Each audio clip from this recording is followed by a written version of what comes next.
Exaltations.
Kimilio leo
Jesus?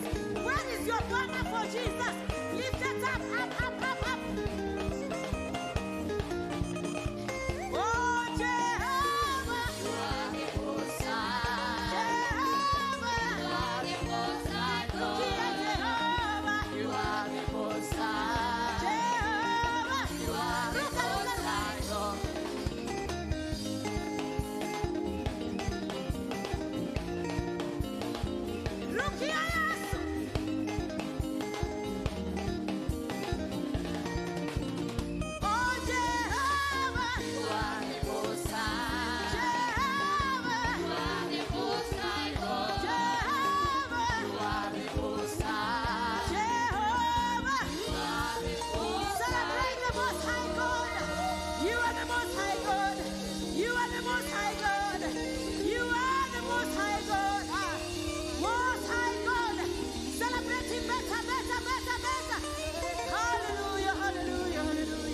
Somebody celebrate Jesus. Somebody celebrate Jesus. Jesus, we give you the praise. We give you praise. We give you praise. You are worthy of the worship. Worthy of the praises. Somebody lift up your hands, the praises of God. Lord, we worship you. We adore you. Thank you, Jesus. Thank you, Father. Lift up your hands, the presence of God. Give you praise, Jesus. Join in our worship, O Lord. Lift up our hands unto you. Somebody worship the Lord with the words of your mouth in the name of Jesus. Holy Ghost, we welcome you. Lift up your hands, worship the Lord in the words of your mouth. In the mighty name of Jesus. You adore it, oh God. We adore you, Jesus. We glorify you. We want to say He's Yeshua, HaMashiach, the Lion of Judah. Agune Temba, you're the Lion of Judah. The Lion of Judah. Somebody worship the Lord. Yeah. We worship you. Hey. We worship you.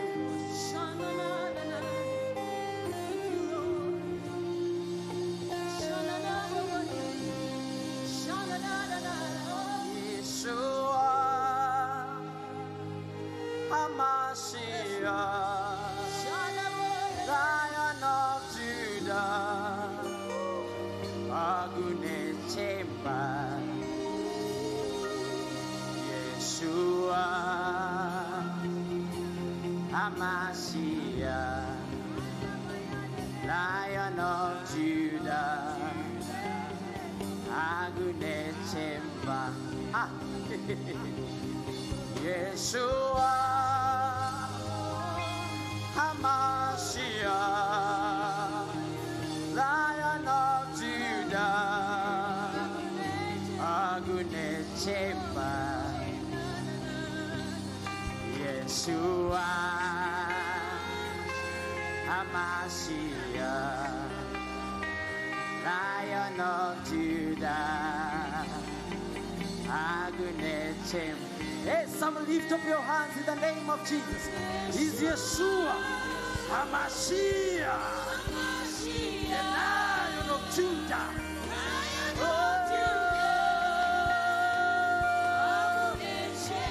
Yeshua, Yeshua, HaMashiach, Lion of Judah, Agune Temba. Yeshua,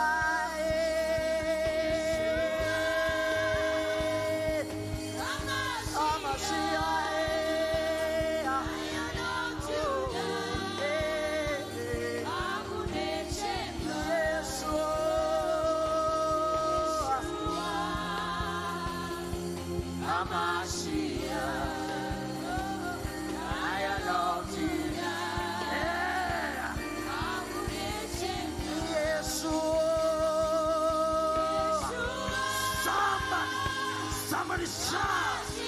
You're the HaMashiach, the Lion of Judah, Agune Temba. Yeshua,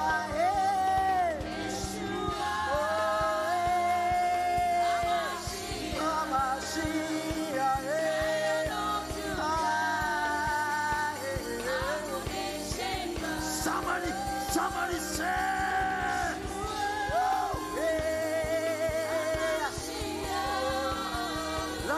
Judah.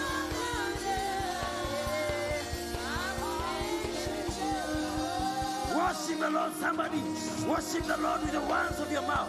Worship the Lord with the words of your mouth. He's the Yeshua, the Lion of Judah. Hakuna temba. He's the Lion in the gate. Worship the Lord, somebody. Lift up your hands, above your hands. Worship the Lord. He's the Yeshua, the Hakuna temba. We adore you, Lion of Judah.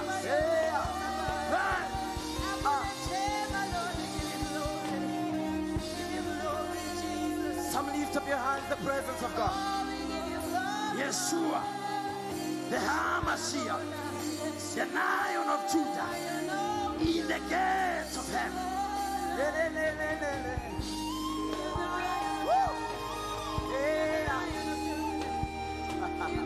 We worship you.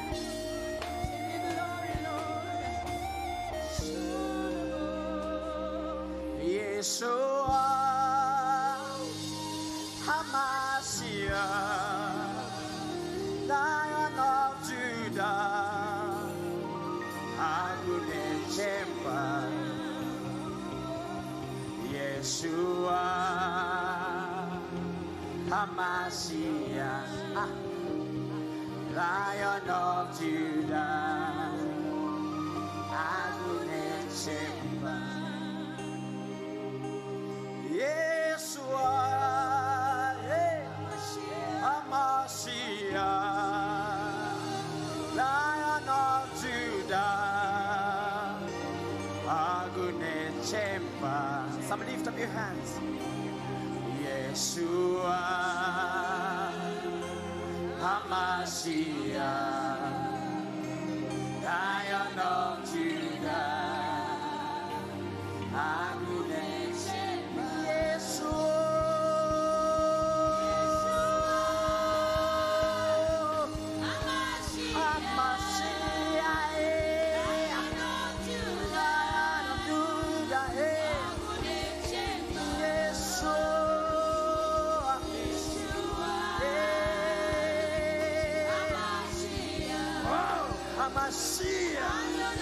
The Lion of Judah, you're the Agune Chemba. Yeshua, oh, Hamashiach, the Agune Chemba. Yeshua, Yahweh, Hamashiach.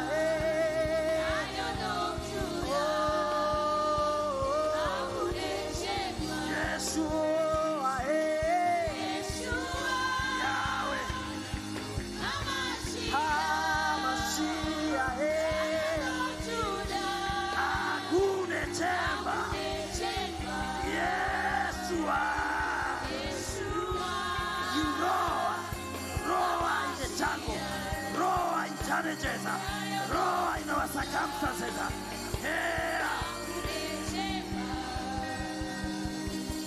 Yeshua, Hamashiach, Lion of Judah, say, Agune, Yeshua, Yahweh, oh, Hamashiach.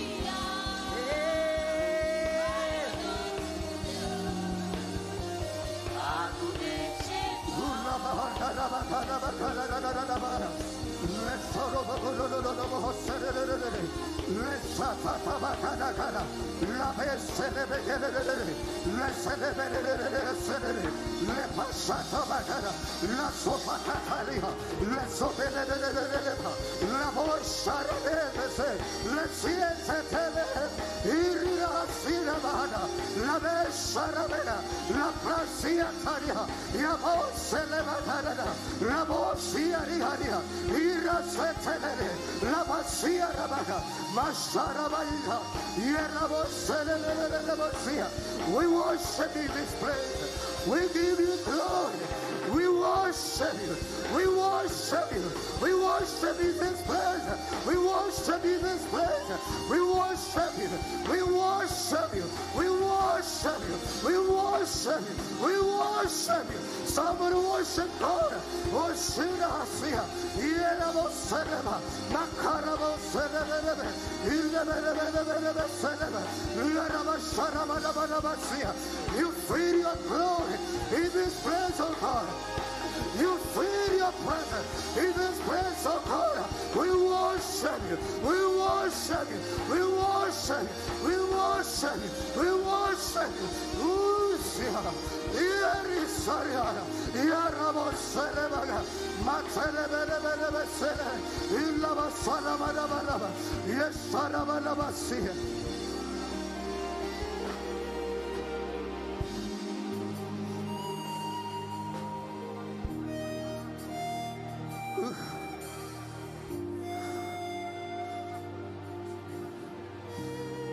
We worship. We worship you, God, for your mighty presence, oh God, for filling this place, oh God, with your glory. We come to worship you. We worship you. We worship you. We worship you, God. For you are on our God. You are on our God. We lift our hearts in your presence, our Father, and we acknowledge your presence, everlasting Father. We acknowledge your power. We acknowledge your awesome glory in this place, our Father. Thank you for favoring us this day. Thank you for favoring us this day. Thank you for favoring us this day. In the mighty name of Jesus Christ, Father, we are grateful as a church of God, as a church of our Father, as the victors of a separate church in Nairobi. We are grateful, our God. We are saying thank you, our Redeemer. We are saying thank you.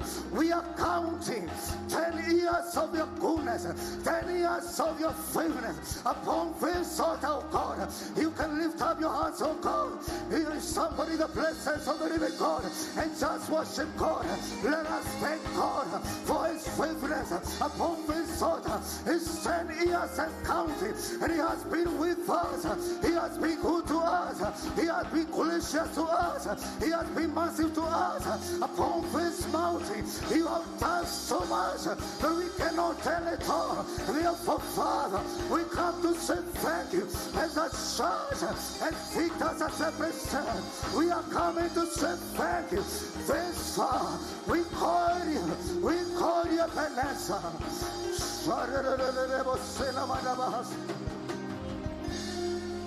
Yes, Lord. Yes, Lord. We are so grateful.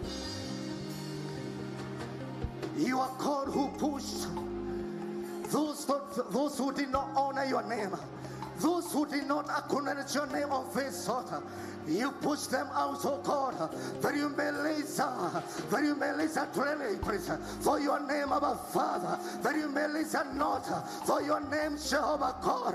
It's 10 years, our Father. You have not abandoned us. You have not left us. We are careful to say thank you. Thank you, Father, that you've lifted your name on this altar, Jehovah God. We are saying thank you.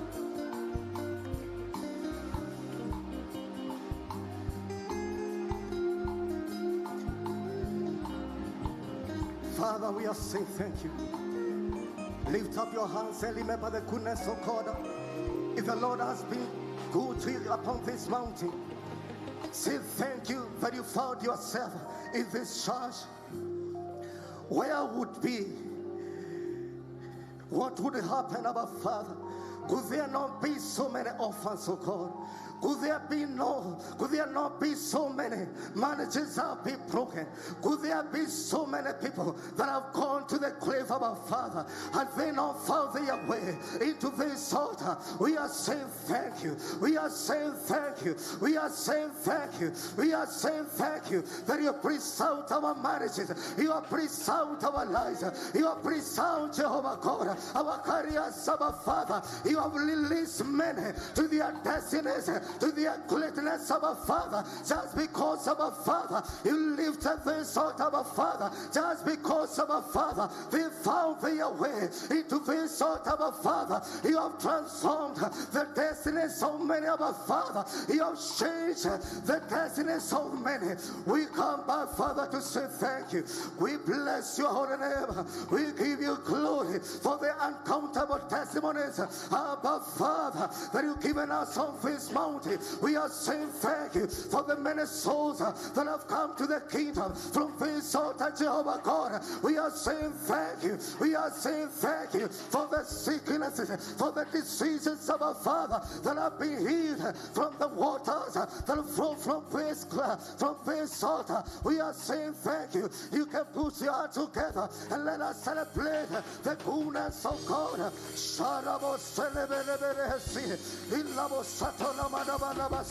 We are saying thank you. We are celebrating your goodness. We are saying thank you even for our bishop, even for our leper. We are saying thank you. You've been good to us. You've been good to us. You've been good to us, our Father. You've been good to many of our Father. From this altar, Jehovah God, for entrusting our bishop and our leper, our Father. Oh, Jehovah God, with this great commission, we come back, Father, to say thank you. We come back, Father, to say thank you.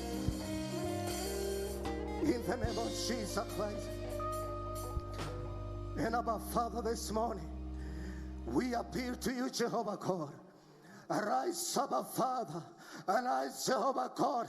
Lord, let those, our Father, those who cover against this work, let those who cover against this sort of our Father, let those that are assigned, Jehovah God, to scatter, Jehovah God, to destroy what you've covered on this sort of our Father, may they be scattered in the mighty name of Jesus Christ. Somebody, you can lift up your hands and make this appeal to God. Oh, Jehovah God. Oh, Jehovah God. Oh, Jehovah God.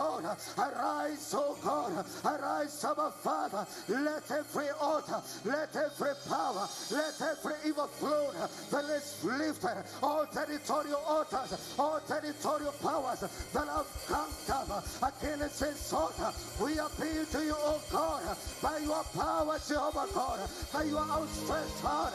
Arise, oh God, arise, our Father, arise, Jehovah God. Are you not a jealous God?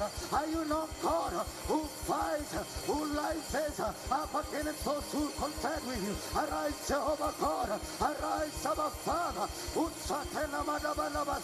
Let those, Jehovah God, let those have lifted their altars, oh God. Let those, Jehovah God, that have vowed that this one shall not continue. Arise, oh God. Arise, our Father.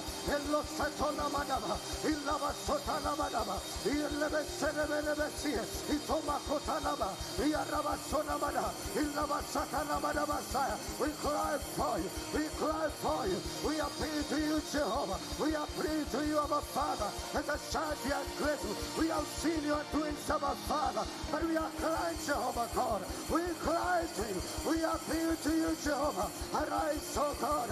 Arise, arise, arise. Arise, arise in your power. Arise, Jehovah. Arise, oh God. Let those that have covered, let those of our Father that have found that this work shall not be established, let them be scattered in the mighty name of Jesus. In the name of Jesus, somebody say amen. Amen, amen. We are continuing with our prayer. And the Bible says in the book of Mark 5, book of Mark 5,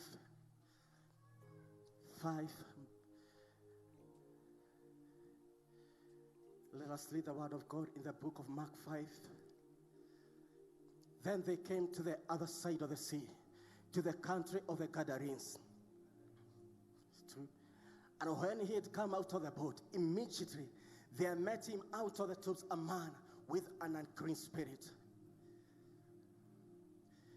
who had his dwelling among the tombs, and no one could bind him, not even with chains. If you read in the book, in the previous chapter, that is chapter 4, the Bible records that as the disciples were crossing the lake, there was a storm that rose that even threatened to destroy their boat. But immediately, Jesus stepped out. Jesus stepped out of the boat. He was met by a man who was mad and who could not be chained. The reason why there was so much opposition in the waters, it is because when Jesus was to cross over, he had an assignment. And the Bible says that when he encountered this man, the man asked, "What are you to do with me?" This shows that there are powers, there are territorial powers that resist from far, that fight from far, their assignment and the purposes of God in our lives. And I want us to cry, to raise a prayer this morning. I want us to raise a prayer this morning against every territorial power, against every territorial power operating in this territory that is assigned against this altar. In the mighty name of Jesus Christ, lift up your hands in the presence of the living God. In the mighty name of Jesus Christ, we command every territorial altar. We command every territorial power. We command every territorial throne assigned against this church be scattered in the name of Jesus. Mateloba kosabaga, masheleba hasilabagara, mateliko silabagara. We command every territorial power. We command every territorial throne. We command every territorial power assigned against the shining of this altar, assigned against the mandate of this church. Today, in the name of Jesus, we raise our cry against it. We command you. We command evil thrones assigned to defile our worship, evil altars assigned to oppose our destinies as church. Be scattered in the name of Jesus. Be scattered, be scattered, be scattered, be scattered. We command every power. We command evil covering. We command all covers. We command all idols, all wickedness that are possession to hinder the shining of this hour. We command in the name of Jesus. Be scattered, be scattered, be scattered, be scattered, be scattered, be scattered in the name of Jesus. Be scattered. In the mighty name of Jesus. In the name of Jesus. In Jesus' mighty name. Father, we thank you that you're lighting your righteousness in this place, our Father. Thank you, Jehovah God. You can lift up your hands and say thank you to God for his righteousness in this altar, for the purity, oh God, for your holiness, our Father, for your presence in this place, our Father. You shall distinguish it, oh God. The fire, Jehovah God, the power that comes from this altar, Jehovah God, shall make this mountain stand. In the name of Jesus, we give you praise, we give you glory. Put your hands together and celebrate God.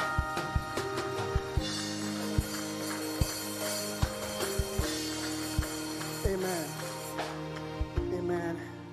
Help me appreciate and honor the grace and the anointing of God upon our bishop. In the name of Jesus Christ. Amen. Amen. We honor and we bless God for them. You can have your seats in the presence of the living God. Amen. For those who are joining us through City and through online, we bless God for you. Hear me. Receive them into our worship this morning. We receive you. We bless God for you. And we know you surely be blessed. I bring us the announcement in the name of Jesus Christ. Our prayer program continues. Our level instructed that we are going to do a prayer program for the next 70 days in the name of Jesus Christ. And we are destroying and demolishing evil thrones and raising the throne of Christ in this city in the name of Jesus Christ. To our men's breakfast is coming on the 28th of August. Men, there is a breakfast that is coming on the 28th of August from 9 p.m. to 11 p.m. And you can get more information from the men's page in Jesus' name. Registration for the second membership class is ongoing at our bookshop. Classes begin on the 9th of October, and the induction shall be on our family Saturday, that is on the 4th of December. To all co-workers, you shall be having a meeting at not the co-workers, the house labs, and the building committee. You shall be having a meeting in the Sunday school class. We are also reminded to light our membership number on the giving envelope. There is a slot for that. If you have a membership number, just light it as you give your offering, and the Lord shall bless you. Amen. Amen.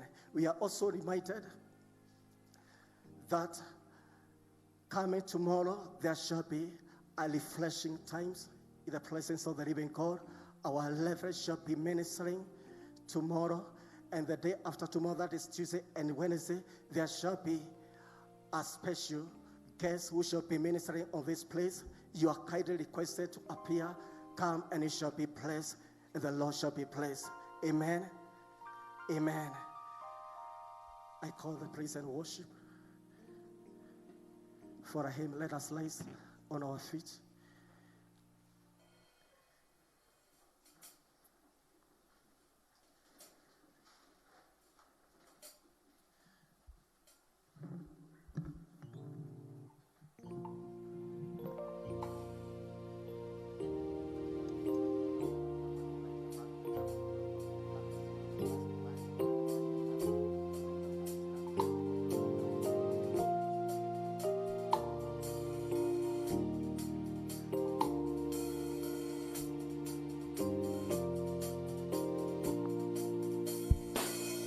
Amazing grace, how sweet the sound that saved a wretch like me. I once was lost, but now I'm found. Was blind, but now I see. Amazing grace. Amazing grace, how sweet the sound that saved a wretch like me. I once was lost, but now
God's praise than when we first began.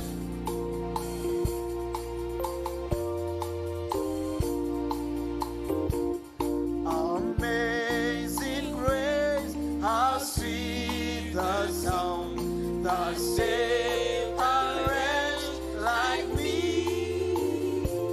I once was lost, but now I'm found. Was blind, but now I see. Amazing grace, how sweet the sound that saved a wretch like me. I once was lost, but now I'm found. Was blind, but now I see. Amazing grace, how sweet the sound that saved a wretch like me.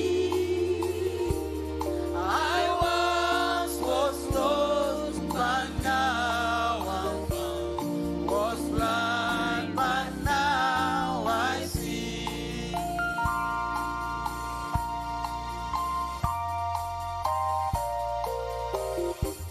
'Twas grace that taught my heart to feel, and grace my feet relieved.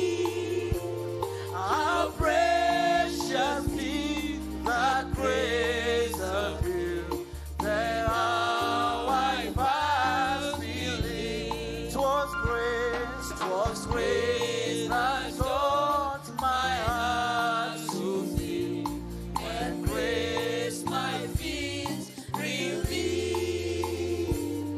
How precious is that grace appeared, there how I first believed. 'Twas grace that taught my heart to feel, and grace my feet relieved. How precious is that grace appeared, there how I first believed.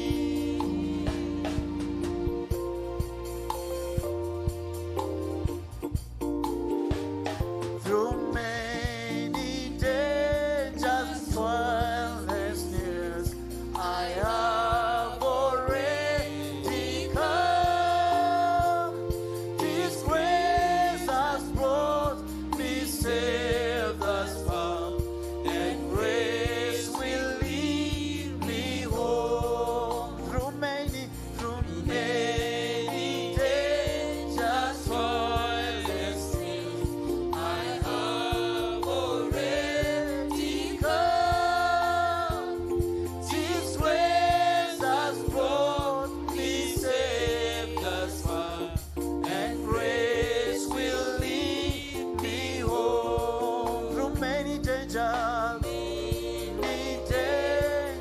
toil and snares, I have already come. This grace has brought me safe thus far, and grace will lead me home.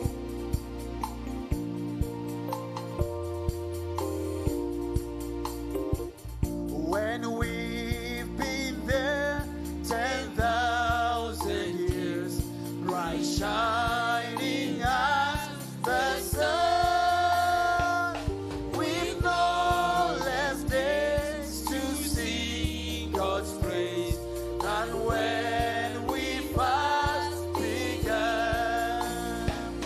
When we've been there 10,000 years, bright shining as the sun, with no less days to sing God's praise than when we first began. Amazing grace, how sweet the sound that saved a wretch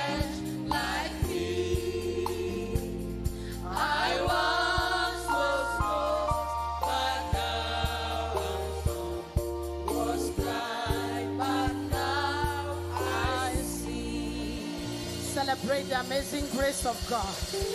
Celebrate Him above your head. Come on, celebrate like you have a testimony in the house. Like you have a testimony.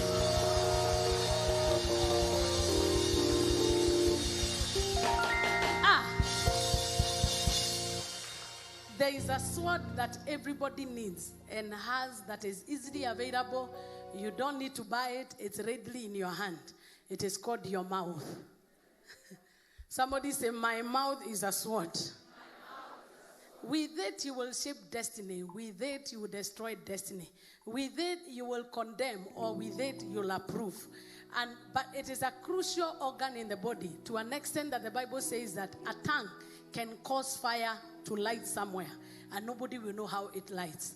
But in this service, we are going to use the sword of our mouth to declare no weapon fashioned against us. And every tongue that rises against us in judgment, our mouth will condemn it in the name of Jesus. May God give you a mouth and a wisdom that will silence all your accusers. Open up your mouth and say, in this service, I receive a brand new mouth that will silence my accusers. In the name of Jesus. In the name of Jesus, I reverse any word I have spoken with my mouth that the enemy is using against me. With the same mouth, I plant, I rebuild, I restore everything I've destroyed. In the name of Jesus, celebrate yourself. Celebrate, you are a builder and not a destroyer. Hey! Hey! The Bible talking about the mouth, it says, a wise woman builds her house with her mouth, but a foolish one destroys it with this. If God can give the mouth of a woman the assignment to build a home, what can God trust you to build with that same mouth? If a home can be built by a mouth and destroyed by a mouth, you can be sure there are many destinies that are limping on one leg because there was a careless mouth somewhere. But I pray that today we will repair anything that our mouth has destroyed. Open up your mouth and say, any home I was supposed to build, business empire I was supposed to build, but in the days of ignorance, I destroyed with my own mouth and my own hands. I cry for restoration. I cry for restoration. I cry for restoration. Open up your mouth and cry for restoration.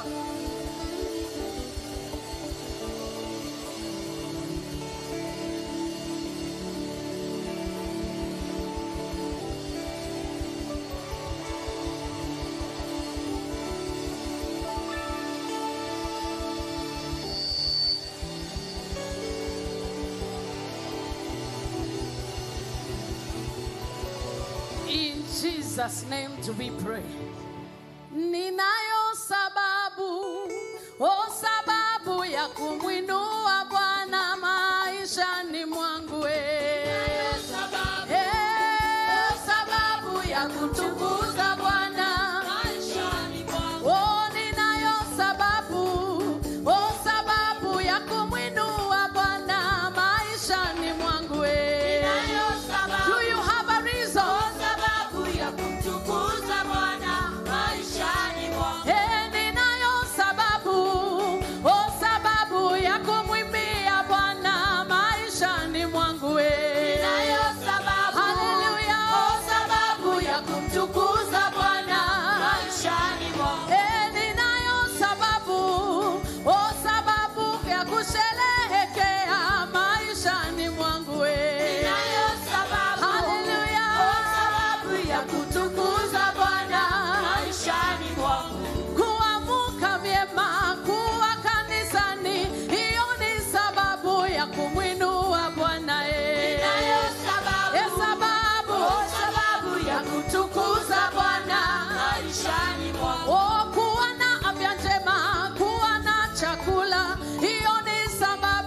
Kutukuza Bwana inua mikono sema sababu ya kutukuza Bwana maishani mwangu.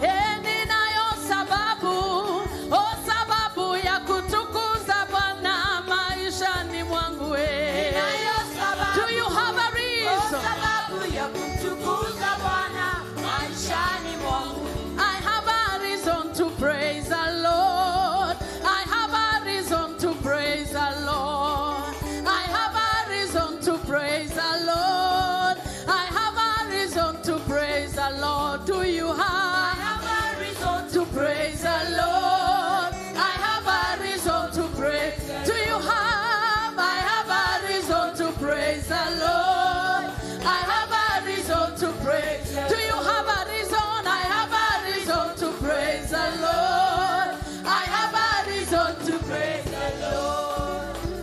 Wapi vigelegele? Do you have a reason? If you have a reason to praise the Lord this morning, give him praise. Wapi nduru?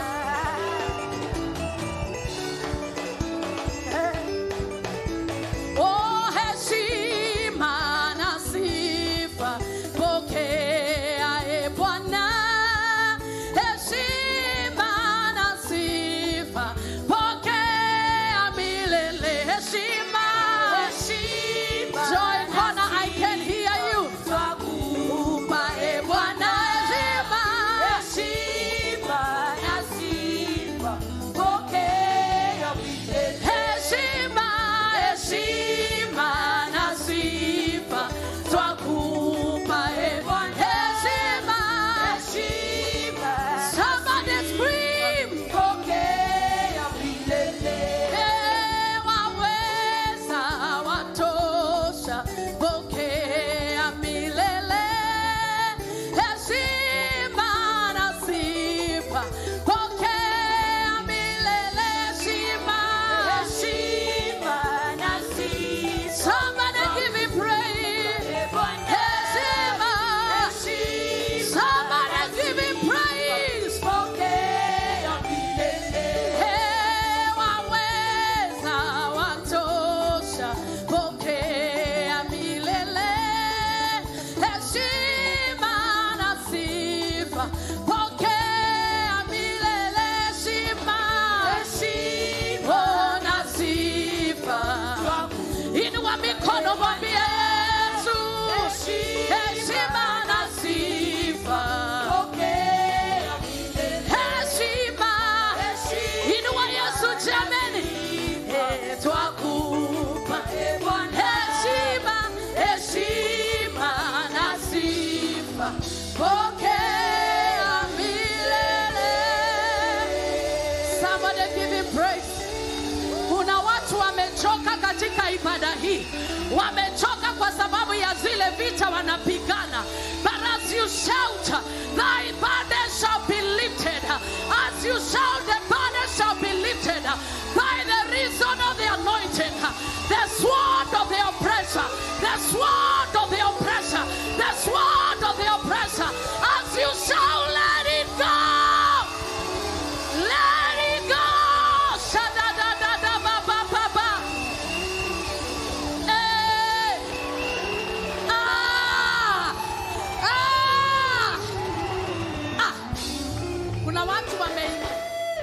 Kuna watu wameingia ibada siku ya leo, unasikia umechoka. Na ujui umechoka nini? Anytime people begin to engage in high level spiritual warfare, one of the things that the enemy attempts to do is to load you with burdens. Ndio usipenye. Lakini unapopiga shout of praise this morning, the sword of the oppressor will be broken into pieces. Because your mouth is a weapon. Your mouth is a weapon. Your mouth is a sword. Are you ready? 1, 2, 3, shout! On this side I can hear you. Upstairs I can hear you. Come on, give it praise. Territorial witches, territorial wizards, territorial witches, territorial wizards hovering over this atmosphere. Powers of darkness, human spirits causing witchcraft. Right now we are.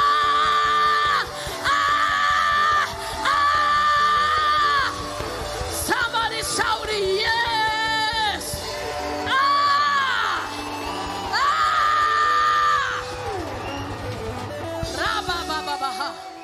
Umepea shetani nafasi sana kuongea.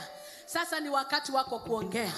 Goliath aliongea for 40 days and 40 nights until a man that understood the power of the sword of his mouth. Alikuja mbele ya Goliath akasema, you come against me with a sword and a javelin, but I come against you in the name of the Lord. Some of you, I can feel you are sitting in darkness. There is a bubble of darkness around you. Kwa sababu kuna watu wako karibu na wewe, wako na roho mbaya, wako na nguvu za uchawi zinatumika through oppressing your emotions. Let me tell you this. I told you on Friday and I will say this. that when the enemy wants to make you go to the wilderness, he releases an oppressor around you. How does oppression come? It comes by emotional torture. Mtu ambaye mko naye na hatawahi kukuambia kitu kizuri, anakuambia tu kitu kibaya.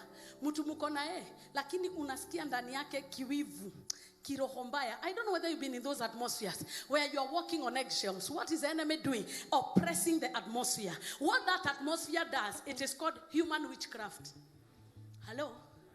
Human witchcraft. Let me tell you, you better deal with the devil because you can rebuke him. But you cannot force somebody to improve the atmosphere around you. True or false? Mtu tuseme muko bibi na bwana, especially wake, we carry that demon. For me, I decided I will never carry it. Hiyo demon, I divorced it when I was a young bride. Akuwa umenyamaza kwa nyumba unakaa hivi kama zumbi. Hauongei, ongea. Na mama yote yako hapa receive your deliverance. Hakuna kunyamaziana. Bwana asifiwe. Because when you are quiet, it is not that you are quiet, the devil is speaking.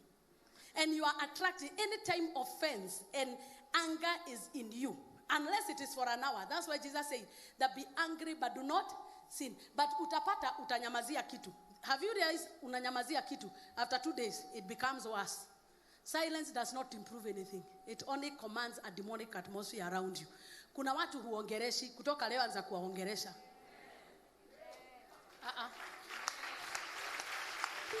I don't know whether you hear me.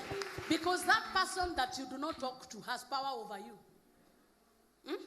Yani mtu ambaye anafanya umalize maneno wako na power over you. And witchcraft thrives where people don't know how to use their mouth. Instead of using your body to talk, use your mouth to align your life. The next shout we are shouting is to command the darkness around us that is caused by people to scatter and break. The oppressor of the enemy around you. Hata wasipokuita kwa pati zao, bado furaha ya Mungu itakuwa ndio nguvu zako. Hata kama watapanga chama wasikuongeleshe ama wasikusalimie, witchcraft will not land on your case. If you are in agreement, can I hear you shout 1, 2, 3, shout?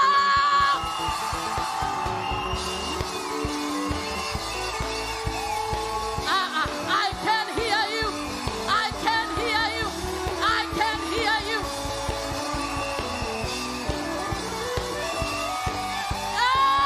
Hey! In the balcony, I can hear you. I like the way you're doing it, but you can do better. Shout! Shout! In Jesus' name.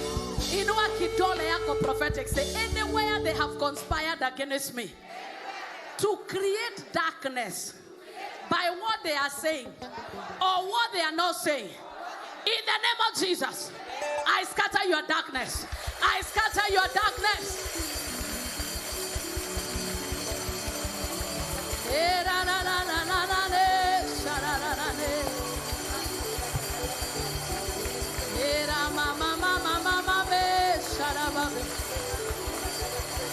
In Jesus' name do we pray. Let me laugh. Because the devil is a liar. Anytime we are in prayers like this, there will be people who will be incited by the devil to take you out of your place.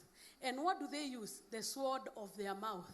Are you still serving God even though you are broke? Now, do you still go to Shiloh year by year? And the way we are looking at you is like you're not conceiving. What are they doing? They are using the sword of their mouth. But the same sword they are using, we will use the same. I can't hear your amen. And what is our sword this morning? The sword of our testimony. I have a testimony. Because you can either use your mouth to testify, to decree, to judge, to pronounce, to end, to begin. But one of the key things that I've seen that have worked in the Bible, without fail, it is called the power of your testimony. And your testimony is a sword. Anything God has done for you, it will fight for you another battle. We are collecting all our testimony for the last 10 years. And we declare as a church, we enter into the gates of the enemy. We are taking a tenfold blessing by our testimony. If you are in agreement, shout the loudest, amen. Ninayo sababu, o sababu ya kutukuza Bwana maishani mwangu. Do you have a reason?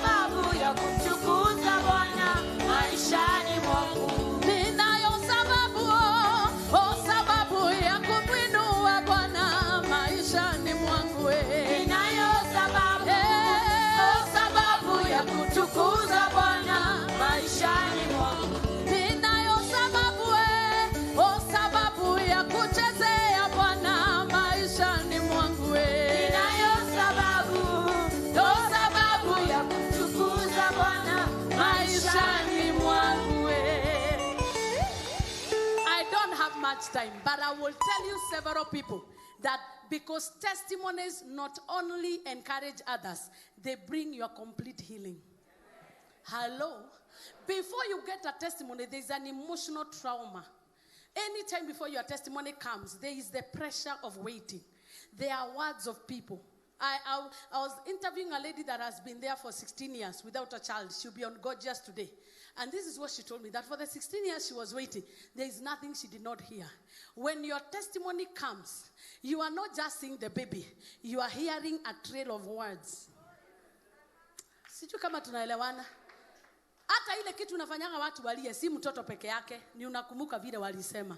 So and so alisema, so and so akanifanyia. Wakaita bash, wakaniuliza wewe unakuja kushika mtoto na wewe unajua hujawahi pata wako. Wanakuja wanakuguza tumbo. Wakauliza hii tumbo ni ya chakula peke yake. And let me tell you, people are very mean.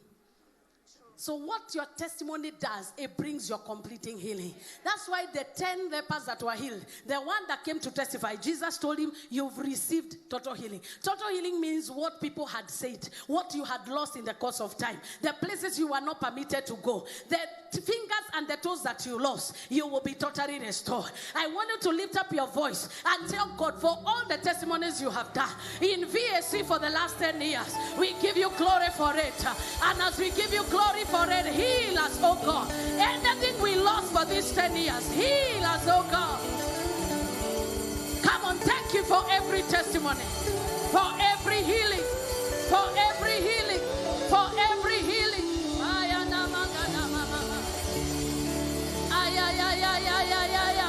You are on, and for your family and for the people you don't know.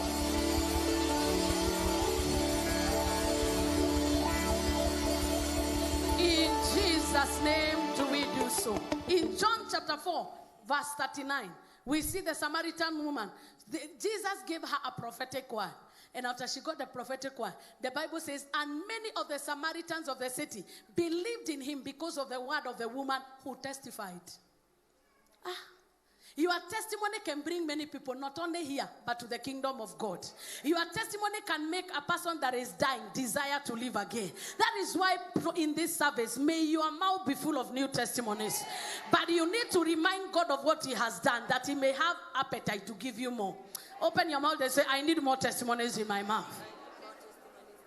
Tahora bisha batimayo akeruta woira hekaruine niene nyorea orare motumumu mageria kogiria dera nerera maya ne mawoira yakorehera nyobaide akugiuga newega derakoire name orajiwagai abokera.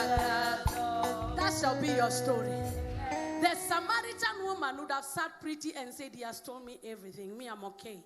Every prophecy you are given is not for secret consumption. Tell your neighbor, God is not doing those things for you only. He expects you to testify that others may believe. Some of you, you've been sitting on your testimonies. That testimony that heaven gave you was supposed to give 50 more testimonies. Lakini shida yako unakaaga nayo. No testimony is for private consumption.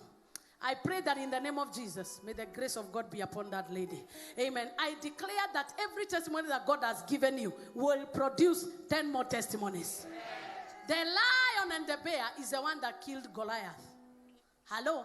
The God that helped me kill the lion and the bear will give me the head of this Philistine. If you do not carry your testimonies and testify them, what happens is that they become infertile. But as you share them, many will believe. I pray that what God that did for you last year will duplicate itself this year. John 9:25, the blind man that was healed, when he went to testify, and people were questioning him, how did it happen? And he said, whether he is a sinner or not, I do not know. Because they were accusing Jesus for healing him. Whether Jesus is a sinner or not, I don't know. But one thing I know, that though I was blind, now I see. Your testimony settles controversy. Wanaokudharau siku moja watakusalimia kwa heshima. Wanaokudharau siku moja watakusalimia mama nganga. Watakusalimia. Tell your neighbor, watakusalimia, watakusalimia. Asa umenipeleka roho sana, utanipeleka mbele. Ambia jirani yako, wale wanakuchukuaga rahisi, siku imefika na ndio leo wataanza ku look up to you, because God is giving you a testimony. I don't like your amen. I don't like your amen. Hiyo ushuhuda itamanyamazisha maadui wako. Pokea in the name of Jesus. Pokea in the name of Jesus. Pokea in the name of Jesus.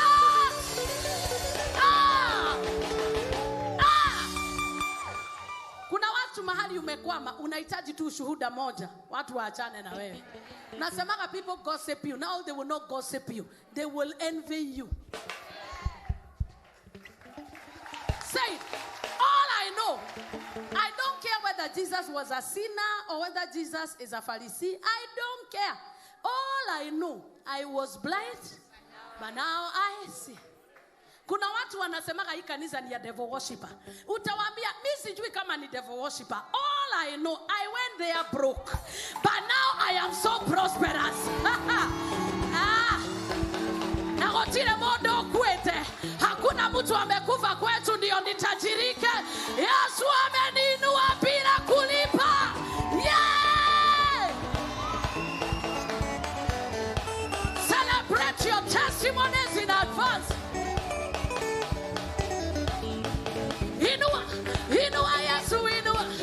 Inua Yesu, inua. Inua Yesu, inua. Inua Yesu, inua. 1, 2, 3, 4. Jesus. Hey. Ambia jirani yako, Mungu ananipatia nyumba na hakutakufa mtu. Otiho kwa modo. Kwa sababu wakisema kanisani ya madevo, wanaangaliaga nani, hata anti yenye alikufa inasemekana ni wewe ulikula. People will enjoy long life, that your testimony may continue coming. Nobody will raise controversy in the day of your blessing. Nobody will raise controversy in the day of your blessing. If you are in agreement, shout and shout yes. Kohikana wotigo kwa modo. Hey. Nitaolewa na hakutakufa mtu. Receive your testimony. Receive your testimony. Kama mimi ni wewe nitaruka na ninyakue. Hey! Nyakua, nyakua, nyakua, nyakua, nyakua, nyakua, nyakua, nyakua. Toa kila mahali. Toa Saudi. Toa Middle East. Toa hata Israel. Toa Britain. Toa chini ya maji. Juu ya maji. 1, 2, 3, 4.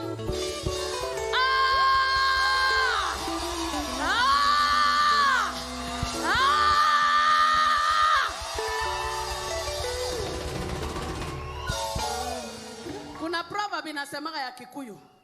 Korea oru. Kukula vibaya, si kukula ati vibaya bila manners. Yani kukula chakula ovyo haitazuia wewe kukula chakula mzuri. Kuna watu hapa sahi, nimeona meza imeandaliwa na Mungu anaandaa meza. Kama kuna ushuhuda, an announcement he's about to make.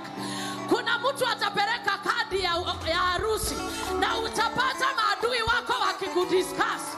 Uanze kuambia, angalia vile amenitendea.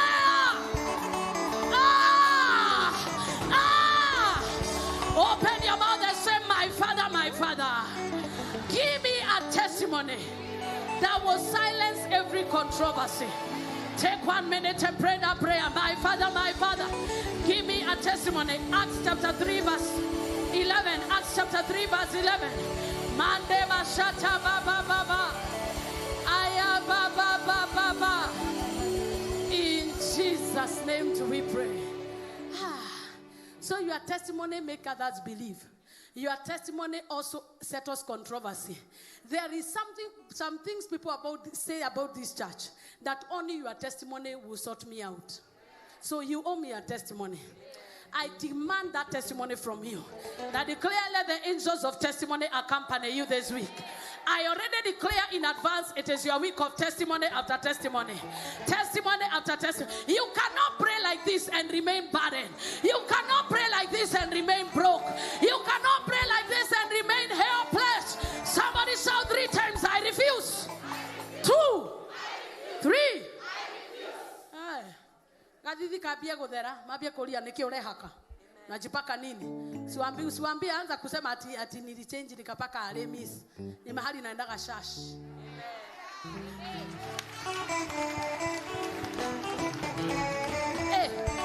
Here, Acts chapter 3 verse 11. Now as the lame man was healed, held unto Peter and John. Hata ukiponywa shikilia skati yangu. Hata ukipata pesa shikilia hapa. Mahali hiyo muujiza moja ya 100,000 imetoka, kuna billion. Mungu ni kukuangalia na kuangalia vile utabehave. Kuna wengine wenu naonaga mkipewa pesa naambia Mungu stop there. Because we will lose both the money and the soul. It's true. Kuna watu hapa karibu na mimi naona Mungu vile anabarikiwa, naona attitude ina change. They talk to me like the Most High. They say, God, prune those suckers. It's true. Because God wants your soul. As your soul prospers. Your prosperity of the soul is better than the dress you wear.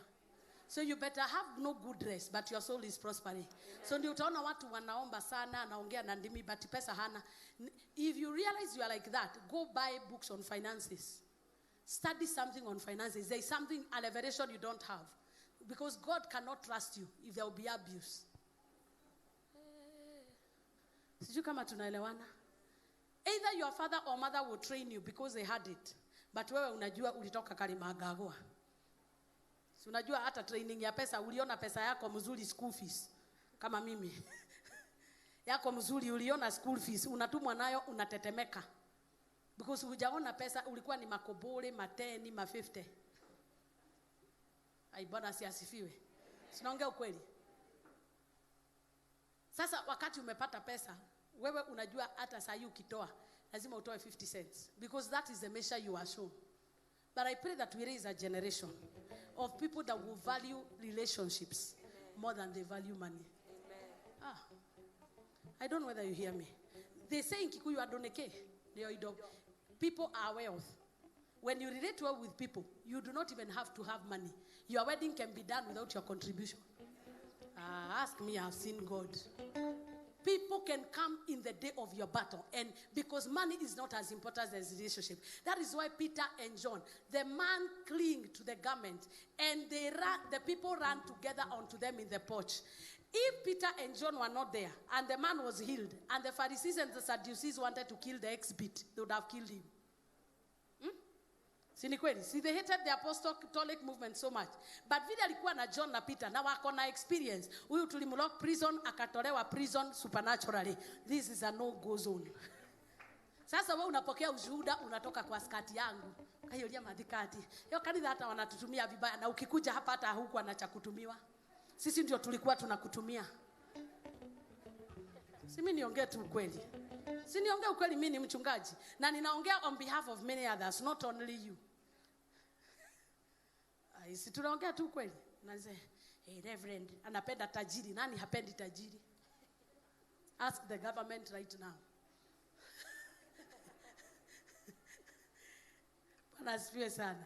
I pray that among the people that will testify this month, you will be among them. As money increases, as wealth increases, as testimonies increase, make sure that the skirt where you got your increase from will always be attached to you. Because the minute you tear the garment of your Samuel, that will be the end. And I'm only saying to those people who can attribute their lifting from here. Unajua kuna wengine wako na pasta 10, hata ujui utrace nani. Hello? Hata hii wiki tu umeenda ukaona maprofeti 3. Bwana asifiwe sana. Kuna mwingine anakuprofesia ya ndoa, mwingine ni wa finances, mwingine ni watoto, mwingine ni specialized wa kukamata akili za mzee.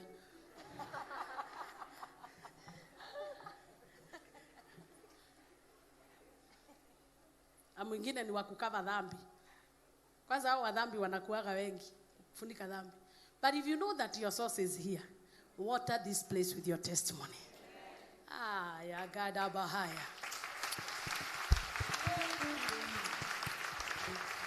They ran together unto them in the porch that is called Solomon's Greatly Wondering. Verse 12. It says, and when Peter saw it, he answered unto the people. It is not even the blind man that was talking now. Peter, the lame man, it is Peter now. He answered to the people, ye men of Israel, why marvel ye at this? Why look ye so earnestly on us, as though by our own power or holiness we had made this man to walk? One of your assignment is to advertise me.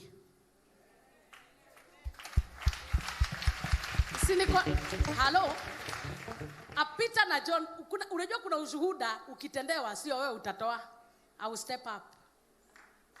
Ni mimi nitaitoa. Hai, si ni kweli? Kuna mashuhuda mnatendea kwa nakwambia wewe hata hiyo usitoe, ni mimi kama Minister Moses. Hata sikugojea akuje, nilitoa hapa hadharani. Do you know why? Because Peter and John knew that because testimonies authenticate true ministries. You may not understand our warfare because you are not where we sit. But genuine men of God are fought. People misunderstand our motives. People call us names. Hata wanasemanga ni biashara. One met our bishop. Kamwambia, kila mtu alifungua kabiashara yake. Mke wako ako Nairobi, anatega Nairobi, na wewe unatega Kikuyu. Bishop akafishidwa akamwambia, Sasa utamwambia nini? Jesus said, I'm in my father's business.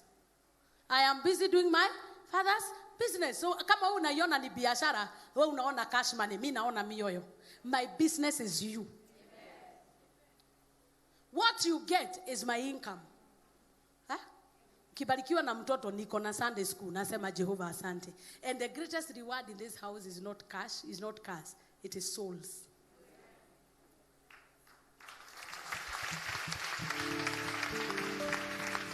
Our very own Brother Mwangi, he had he since he went to the US, he has won close to 10 souls.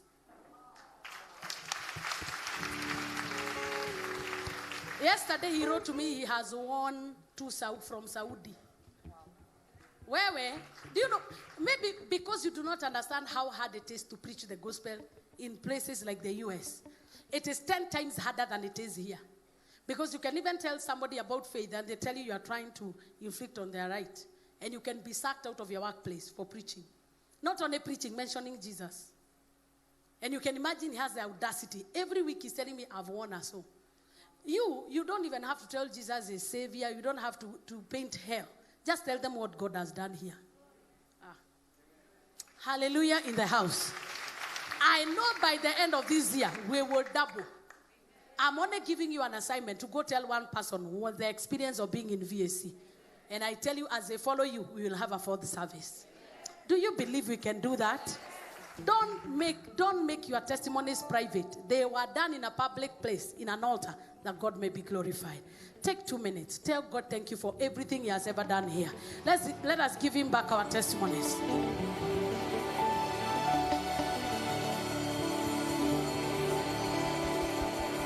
Mama, amefanya maajabu na siwezi kueleza,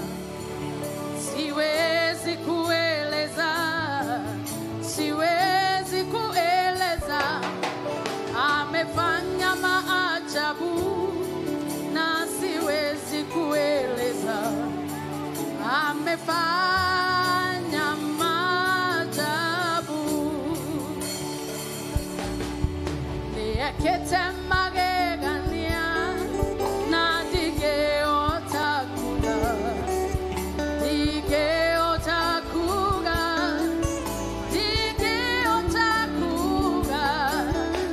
niekete magegania na dige otakuga, niekete magegania. Oinire miaka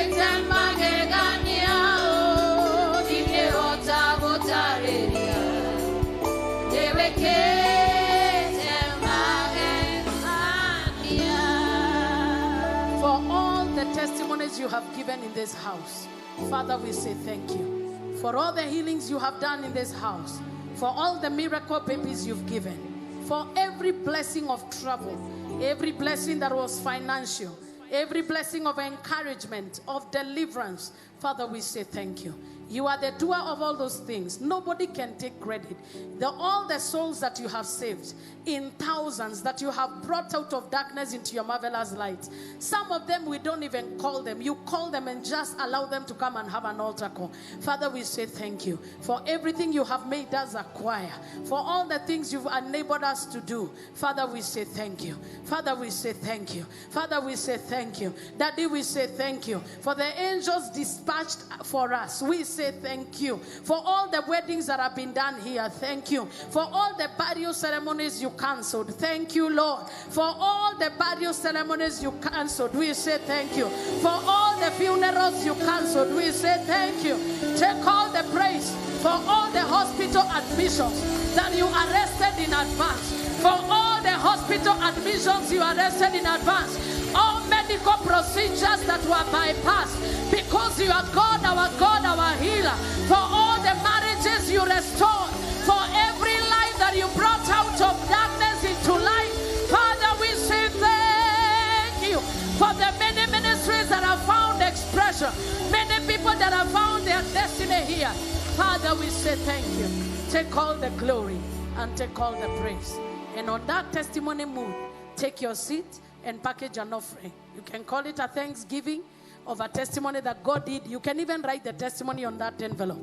I was sick in 2019. God healed me. Let us testify of the doings of God. Remember to also package your tithe, and our tithe will bring it to the front.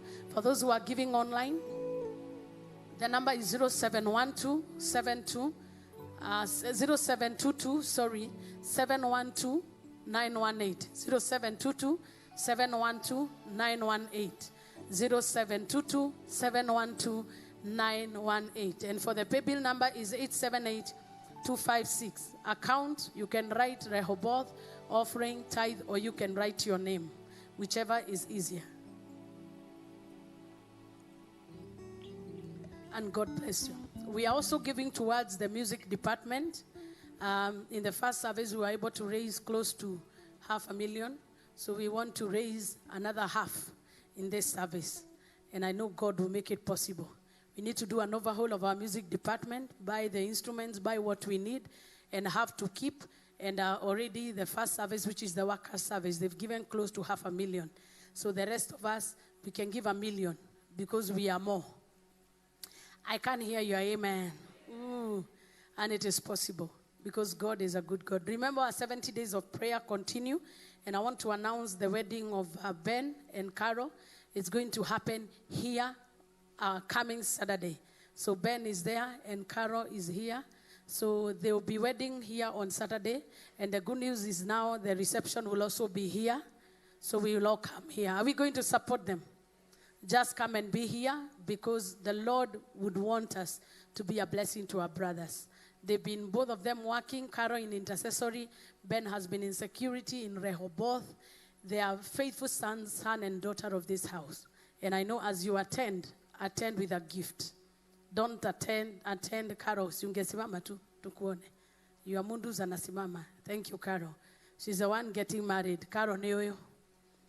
Carol niyoyo. Carol mudu niyoyo. Ebuto wa mask. Wakuone ndio wajue nani amechukulikia doa Beni. Ben nayo, sasa Ben wewe ni mweupe na umekaa hapo. Sasa tunakuona tu, amen. Ben ndiye huyo. So we celebrate you. We look forward to being here. I can't wait to officiate that wedding. I can see a beautiful bride. Sasa vile uko mweupe hapo. Sasa kwa gauni, si mtu atakuwa mweupe. Taka haguziki. Ben ni urashagulire, out of the many you really shows. God bless you. So we celebrate you. You may have your seat. We don't fight weddings here. We celebrate them. We celebrate them because weddings are good. It doesn't matter your experience. Kama umeachwa na watu 6, bado ndoa ni mzuri. Wewe ndio uliachwa lakini ndoa ni ile ile. Na ni mzuri. Bwana asifiwe. So do you have your offering in your hand? Lift it up in the presence of God. Father, we declare your blessing upon every gift and upon every giver. And I pray that Jehovah God, your anointing shall rest upon it for increase, for multiplication, and for testimony. Thank you for the financial testimonies that are coming this week. In Jesus' name. Amen. Those who are giving us online, if you want to give towards our music department, you can give via the same number, 0722712918. And God of all grace will bless you. And I want to remind us that tomorrow we will be here. Personally, I'll be here as we deal with the enemies of our enthronement. So make sure you're here exactly at 6. And on Tuesday and Wednesday, we are going to be having our special guest from Ghana, invited by our mother church all the way from Ghana. He's come specifically to minister to us. So be here and receive from him. He's Apostle Pa. He has a complex name, but I know the only one is in Pa. And he's coming. He's a young man anointed by God and has a church in Ghana. And he'll be coming to minister to us on Tuesday and on Wednesday evening. So kindly make time and come. Every time we're in a prayer program, God sends us guests. And I believe this is only, and every time is normally an international guest. Never local, never local, never local. Not that God has a problem with local, but because we are an international altar. I don't like the way you are saying amen. This week, there are people who will receive international currency. I unlock it in the spirit, and that will be your testimony. In Jesus' name. And now may the grace of our Lord Jesus Christ and the love of God